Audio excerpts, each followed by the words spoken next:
Selamat datang di channel Kuliah Kehidupan, episode 9, memanipulasi pikiran orang lain. Mulai episode ini dan episode selanjutnya, kita akan bahas secara langsung beserta prakteknya tentang bagaimana memanipulasi orang secara mendalam. Nah tapi, episode ini akan menjelaskan tentang apa yang harus diperhatikan untuk memulai memanipulasi orang lain. Karena salah satu kunci utama dari memanipulasi adalah mengetahui siapa saja yang bisa kita manipulasi dan siapa saja yang tidak bisa kita manipulasi. Oke, langsung aja. Sekarang saya pengen kalian bayangkan seseorang yang sangat kalian benci atau sangat kalian gak sukai. Ingat namanya, ingat wajahnya. Sekarang, jika dia nyuruh kamu untuk melakukan sesuatu, kamu mau gak?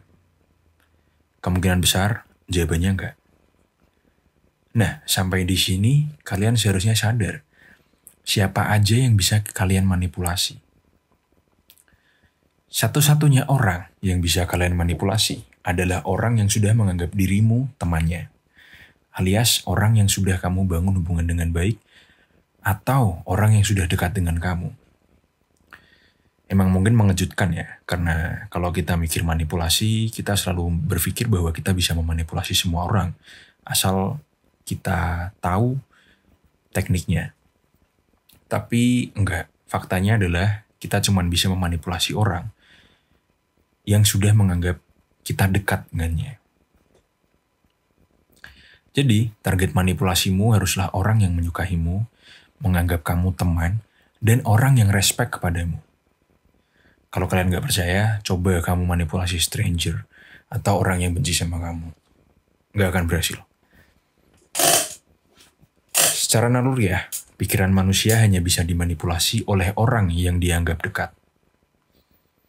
Oke, sekarang kita langsung ke contohnya aja. Contoh pertama adalah siapa yang mengatakan.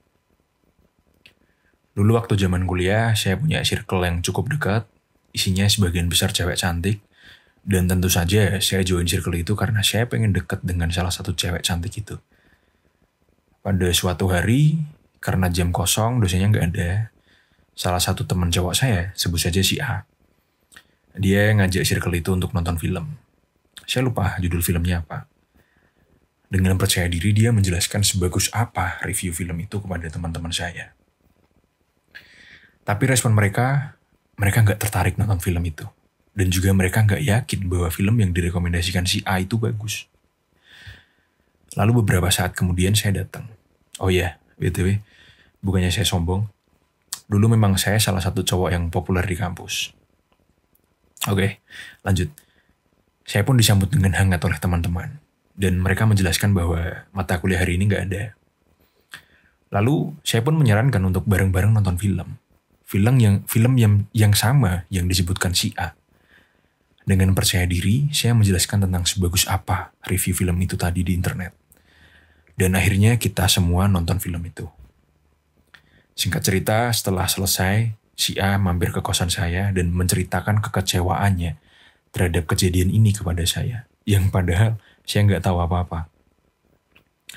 Terus pelajaran apa yang bisa kita ambil dari sini? Yaitu, nggak penting apa omongannya, tapi siapa yang ngomong. Mungkin kalian pernah mengalami hal yang sama dengan kejadian tadi. Entah sebagai saya atau sebagai teman saya si A. Nah, hal yang harus kalian perhatikan sebelum memanipulasi orang lain bukan apa yang harus kamu omongkan. Tapi apakah kalian sudah dekat? Apakah kamu sudah membangun impresi yang baik? Apakah kamu sudah membangun raport yang baik? Ingat, pertemanan dan favoritisme itu sangat krusial untuk memanipulasi seseorang. Karena ketika dia sudah menganggap kamu teman dan dia punya favoritisme kepadamu, apapun yang kamu lakukan, sejelek apapun yang kamu lakukan, ya, dia akan tetap dekat dengan kamu dan dia akan mengusahakan apapun itu untuk kamu. Jika kalian belum pernah mendengar atau belum tahu apa itu favoritisme, silahkan lihat video saya sebelumnya. Oke, lanjut. Jadi, omongan filsuf manapun yang kalian copy dan gunakan untuk ngobrol dengan seseorang, itu nggak akan didengarkan jika dia nggak suka dengan kalian. Tapi jika dia suka dengan kalian, sebusuk apapun omongan kalian, sebullshit apapun yang kalian omongkan, ya dia akan tetap dengarkan. Bahkan ada kemungkinan dia akan melakukan saran sesuai yang kamu berikan, meski saran itu terdengar gak logis. Oke, lanjut ke contoh selanjutnya. Pasti kalian pernah debat dengan seseorang. Dan karena itu debat, pasti kedua belah pihak punya pendapatnya masing-masing. Dan kedua belah pihak berusaha untuk mengubah pikiran pihak lainnya agar sesuai dengan pendapatnya atau apa yang dia anggap benar. Tapi kalian harus tahu bahwa debat itu nggak guna. Debat itu jika berlanjut akan jadi argumen, dan argumen jika berlanjut akan jadi konflik. Dan konflik hanya akan membawa kerugian. Jadi hindari konflik. Jadi jika pada suatu saat kalian akan berdebat dengan seseorang, kalian coba mengalah. Coba iakan pendapatnya dengan senatural mungkin. Dan jadi temannya. Lalu perlahan-lahan kalian rubah pemikirannya. Contoh prakteknya nih ya. Kita contohkan dengan sebuah skenario yang dari zaman dinosaurus sudah ada. Yaitu keinginan untuk melakukan seks. Kamu seorang mahasiswa dan pada suatu hari, teman-temanmu ngajak kamu dugem. Kamu pun mengiyakan. Kamu udah berdandan rapi, wangi, dan bawa banyak uang. Tujuanmu malam itu cuma satu, yaitu seks. Entah dengan salah satu temanmu atau dengan stranger yang kamu temui nanti di klub. Singkat cerita, ketika kamu masuk ke klub, teman-temanmu sudah di suatu sofa dengan beberapa orang yang belum pernah kamu ketemui. Dan salah satu dari mereka menarik perhatianmu. Untuk memberikan impresi bagus, kamu pun dengan percaya diri memesan 3 botol Hennessy yang ya mungkin membuat kamu mengeluarkan uang 3-7 juta. Singkat cerita, kalian pun akhirnya ngobrol. Kamu pun tambah tertarik dengan dia. Akhirnya kamu ajak dia untuk joget. Dan ternyata dia asik banget. Semakin menggebu-gebu pula hasratmu untuk melakukan seks. Akhirnya kamu bilang ke dia, "Ngerum yuk." Dia pun jawab, "Enggak mau." Terus kamu bilang, "Kenapa? Kan udah aku beliin minum." Dia pun jawab, "Enggak apa-apa, enggak mood." Pernah berada di situasi yang seperti ini? Jika iya, langkah yang seharusnya kamu ambil adalah mundur sejenak. Jika dia juga tertarik denganmu, apapun yang kamu katakan, apapun yang kamu lakukan akan terlihat menarik di matanya. Dan jika dia nggak tertarik, seberapa banyak pun uangmu keluar, atau strategi dating atau kencan manapun yang kamu gunakan, itu semua nggak akan mempan, nggak akan works. Jadi mundur dulu, perlahan-lahan bangun impresi, atau jika masih nggak work, mundur total, bikin rencana baru dan lakukan di pertemuan selanjutnya. Karena jika kamu maksa dan nggak berhasil, itu ada kemungkinan besar kesempatanmu untuk menjalin hubungan dengannya di masa depan nanti juga akan hilang. Contoh lainnya adalah ketika saya waktu masih kuliah dulu. Dulu bapak saya pernah nyuruh saya untuk jualin mobilnya untuk biaya kuliah saya. Karena terpaksa, saya pun mengiklankan mobil itu kemana-mana, menawarkan ke banyak orang. Dalam 3 minggu banyak yang nawar, tapi nggak ada yang beli. Akhirnya saya capek, saya nyerah, saya nggak nawarkan mobil itu lagi. Cuma pasrah sama iklan. Beberapa hari kemudian ada yang nawar. Waktu itu biasanya ketika COD dengan penawar, saya akan coba untuk ngobrolin tentang seberapa bagus mobil yang mau saya jual. Tapi karena saya sudah capek, saat itu saya nggak ngobrolin apa-apa tentang mobil. Kita COD, dia minta untuk test drive, saya iyakan. Di dalam mobil karena saya sudah bad mood, saya cuma ngobrol basa-basi dan tanpa saya sadari, saya membangun raport yang baik. Saya membangun impresi yang baik. Saya bisa membuat dia curhat dan cerita banyak hal. Disitulah tanpa saya sadari, saya bisa membangun hubungan dan menjadi temannya. Singkat cerita, setelah selesai test drive, dia pun membeli mobil bapak saya tanpa nawar, tanpa negosiasi. Waktu itu saya masih belum sadar bahwa saya bisa menjual mobil itu karena saya membangun raport yang baik. Saya cuma mikir, hoki aja kali ya. Hingga datang kesempatan lain di mana bapak saya nyuruh saya jual mobil lagi. Kebetulan waktu itu saya baru pulang kuliah, langsung ada yang ngajak COD.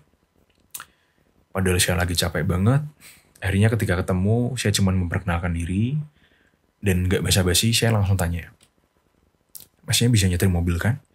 Kalau gitu, langsung test drive aja mas. Sekalian masnya coba mobilnya enak apa enggak." Akhirnya dia bawa mobil itu muter-muter kota, dan di dalam mobil saya nggak ngobrolin apapun tentang mobil. Saya nggak mencoba untuk jadi sales. Saya ajak ngobrol dia tentang pekerjaannya, keluarganya, anaknya, kehidupannya. Hal yang nggak ada hubungan apapun dengan mobil sama sekali. Setelah itu, kita deal. Dan saya sadar, sekaligus gak nyangka bahwa ternyata bisa jual barang dengan cara kayak gini. Semenjak itu ketika saya disuruh bapak saya atau dimintai teman untuk jual sesuatu, saya selalu pakai cara ini. Dan bisa saya bilang cara ini 50% works. Dan meskipun gagal tanpa saya sadari, cara ini juga membuat saya punya network atau relasi yang luar biasa luas. Karena semakin sering COD, semakin sering orang nganggap saya teman. Ya semakin sering saya dapat teman.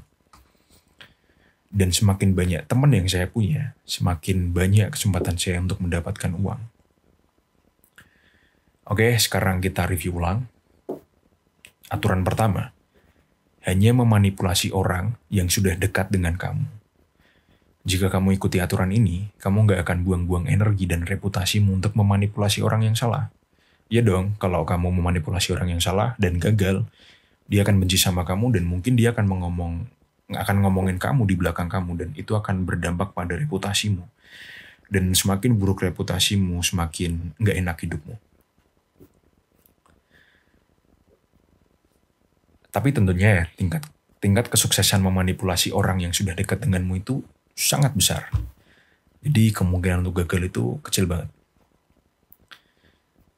Jadi simpelnya, jual dirimu dulu sebelum kamu jual apapun itu. Entah itu ide bisnis, kemampuanmu diranjang, atau alat-alat perdukunan. Nggak bercanda. Karena ketika sebelum memanipulasi, kalau kamu nggak jual dirimu sendiri untuk membuat dia dekat dengan kamu, kemungkinan kamu akan gagal itu sangat besar. Tapi ketika kamu jual dirimu dan sukses, targetmu suka, dekat, dan menghormatimu, maka kamu sudah berhasil membuat sifat naluriah manusia berada di genggamanmu. Dan kamu bisa dengan lancar memanipulasi targetmu. Kalau kalian bingung gimana caranya biar orang menyukaimu, dekat dengan kamu, dan hormat sama kamu bisa lihat video-video saya sebelumnya. Saya sudah kasih banyak banget cara di situ. Oke, sekian dari kuliah kita hari ini. Jangan lupa like, share, dan subscribe.